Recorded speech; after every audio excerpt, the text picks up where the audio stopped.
আল্লাহ বলেন, ইয়া আইয়ুহাল্লাযীনা আমানুত্তাকুল্লাহ ইয়া আইয়ুহাল্লাযীনা আমানুত্তাকুল্লাহ, হে দুনিয়ার ঈমানওয়ালারা, তোমাদের অন্তরের মধ্যে আল্লাহর ভয় পয়দা করে নাও, অন্তরের মধ্যে আল্লাহর তাকওয়া অর্জন করে নাও। ওয়া কুনু মা'আস সাদিকিন, এবং আল্লাহ লাস্ট পর্যায়ে বললেন তোমরা সাদিকিনদের বন্ধু হয়ে যাও। কার বন্ধু বলেন? সাদিকিনদের বন্ধু। অর্থ হলো সত্যবাদী। তো এই সত্যবাদী কারা? বলে সত্যবাদী উলামায়ে হযরত। সত্যবাদী যারা সঠিক পথে চলবে, সদা সর্বদা সত্যের পথে চলবে, ওরাই মূলত সত্যবাদী। নবীদের যুগে নবীরা ছিলেন সত্যবাদী, সাহাবায়ে কেরামদের যুগে সাহাবায়ে কেরামরা সত্যবাদী, তাবিঈনদের যুগে তাবিঈনরা সত্যবাদী, তাবিঈন আইম্মায়ে মুজতাহিদিন, এনারা ছিলেন জগৎ বিখ্যাত সেই সময়ের সত্যবাদী। তবে বান্দা, যদি এই জামানার মধ্যে তুমি যদি সত্যবাদী বুঝতে চাও, তাহলে দেখো উলামায়ে কেরামদের মজলিস কোথায়, ওই উলামায়ে কেরামদের নিকটে যাও। কেননা উলামায়ে কেরামরাই হলো এই জগতের বড় সত্যবাদী। এদের কাছে যাও, এনাদের কাছ থেকে সবক নাও। আল্লাহ বলেন এদের বন্ধু হয়ে যাও। এই দল কারা? বলে এই দল জান্নাতে নিয়ে যাওয়ার দল। এই দল কখনো জাহান্নামের দিকে ডাকবে না।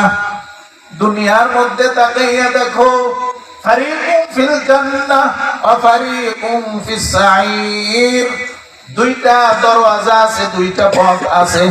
একটা হলো জান্নাতের পথ আর একটা জাহান্নামের পথ।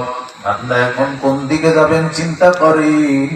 আপনার সামনে জান্নাতের লাইনও খোলা, অন্যদিকে আবার জাহান্নামের পথও খোলা আছে। ও মুমিন, আপনি চিন্তা করেন কোন দিকে আপনি যাবেন।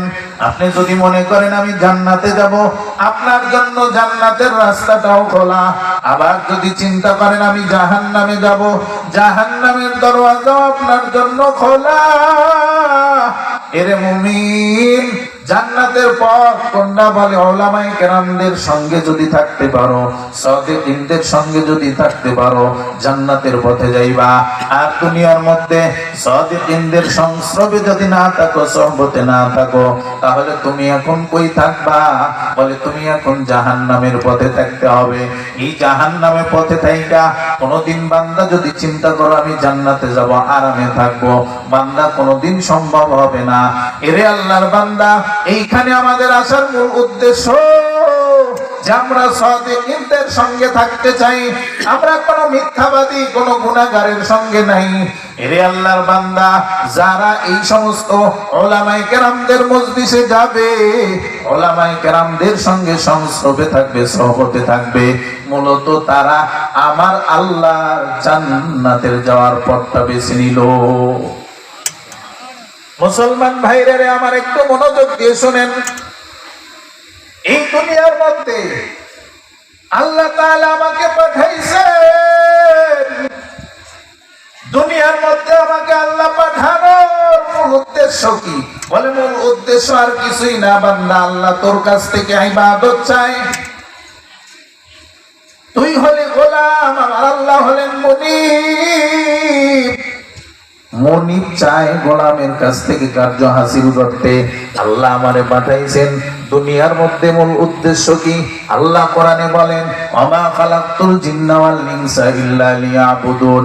বান্দা, তোমারে আমার দুনিয়া জমিনে তোমাকে পাঠানোর মূল উদ্দেশ্য হলো, ও বান্দা, দুনিয়ার মধ্যে যাইয়া গোলামি করবা, আমি আল্লাহর আদেশ অনুযায়ী চলবা, আমি আল্লাহর হুকুম মোতাবেক চলবা, রাসূলের তরিকা অনুযায়ী চলবা। যেই বান্দাটা আল্লাহর হুকুম মতে চলবে, রাসূলের তরিকা অনুযায়ী চলবে, ওই বান্দার জন্য জান্নাত পাওয়াটা খুবই সহজ হয়ে যাবে। আর যদি আল্লাহর হুকুম এবং রাসূলের সুন্নাত, রাসূলের যদি লাইন না থাকে, ও বান্দা, তুমি যদি একজন ভণ্ডর হাতে বাইআত হও, যেই বান্দা, যেই পীর তোমার গানের প্যান্ডেলে নিয়ে যায়, যেই পীর তোমাকে নর্তকীর কাছে নিয়ে যায়, ও বান্দা, তুমি শুনিয়া রাখো, তুমি মনে রাখো, এই বান্দা কোনদিন সাদিকিন হতে পারে না, বরং এই বান্দা দুনিয়ার সবচেয়ে বড় মিথ্যাবাদী।